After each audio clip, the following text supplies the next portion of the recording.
Berjumpa lagi dengan saya Master Santo dari LPK Santo Komputer. Salam sehat, semangat, dan bahagia.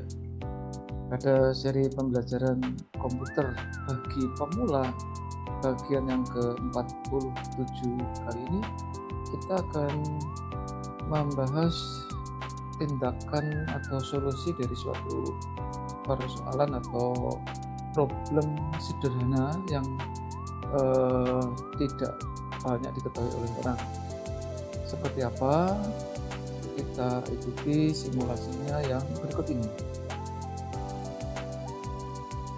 Nah, yang saya maksud dengan problem atau persoalan sehari-hari dalam kerja kita di dalam berkomputer itu antara lain dari peristiwa yang sederhana.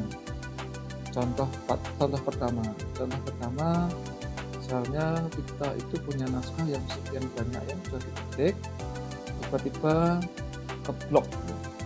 Ini disebut bagian dari misoprint juga ya, artinya sebenarnya mau membuat blok pada kata atau baris tertentu, tapi ternyata diblok semua. Seluruh naskah dari baris pertama sampai baris terakhir terblok seperti itu. Dan ini sekali lagi bukan disengaja tapi tidak sengaja. Itulah yang disebut misoprint. Kalau hanya keblok seperti itu tidak ada masalah ya, artinya diklik sembarang tempat sudah netral. Artinya kalau ini diklik sembarang tempat sudah tidak ada masalah. Namun yang terjadi adalah setelah diblok seperti ini karena dikejar deadline sehingga terjadilah suatu kepanikan. Tinggal 2 menit misalnya harus di print, tiba-tiba karena panik kemudian terjadi nggak sengaja lagi ketekan macam ini sehingga naskahnya hilang. Nah, rekan kerja yang di sebelah kanan kiri yang di dalam ruangan itu tentu akan sangat mencoba untuk membantu. Nah, salah satu pertanyaan yang umum misalnya begini, si pemilik naskah ini begitu naskahnya hilang, dalam kata hilang seperti itu, dia panik dan berucap, wow, naskahku hilang semua misalnya, tolong ini gimana, ini panik ya. Dalam keadaan panik, ekspresinya dengan kalimat dan kata yang membuat simpati teman-teman yang ada di ruangan itu.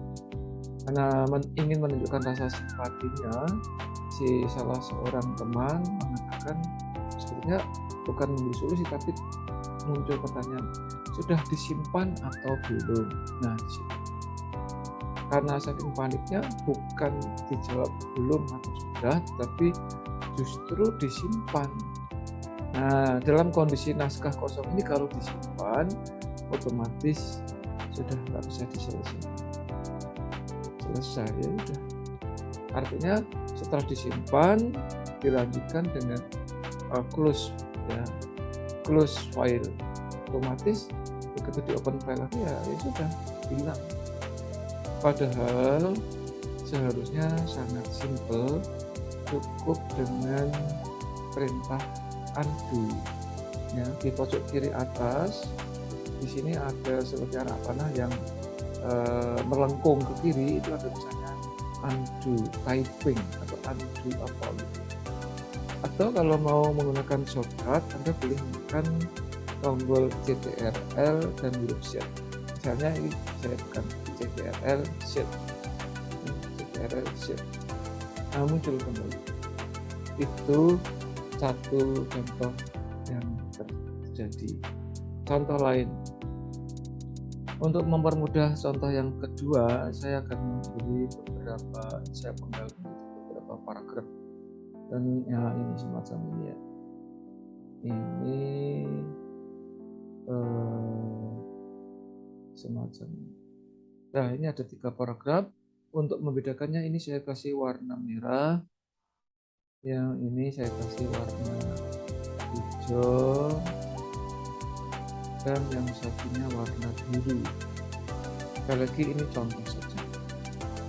Nah, yang terjadi kedua misalnya ini, karena membuat blog itu kan sudah kita bahas pada bagian-bagian awal video ini. Membuat blog umumnya orang kan diklik, tahan, geser, semacam ini memang tidak direkomendasikan. Kenapa kok tidak direkomendasikan? Karena bisa terjadi miscover juga. Contoh seperti ini, nggak sengaja maunya error. Akibatnya apa? Akibatnya ketekan. Nah, perhatikan ini slow motionnya seperti itu ya. Anda perhatikan saat ini kursor itu berada di tengah-tengah yang berwarna hijau. Otomatis kalau dilepas maka naskah yang ada di atas yang tadinya harus merah untuk di paragraf 1 dia menyatu di paragraf 2 sehingga berantakan. Ini juga miscover. Kalau tidak mengetahui trik dan tipsnya tentu ini juga menimbulkan kepanikan.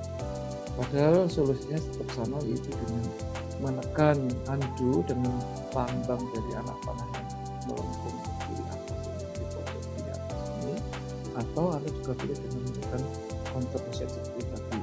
Kita tekan Ctrl Z misalnya, dan Ctrl Z belum kembali ya Ctrl Z. Nah, demikian dan seterusnya. Masih banyak hal yang bisa dipakai untuk mengatasi persoalan Z atau undo.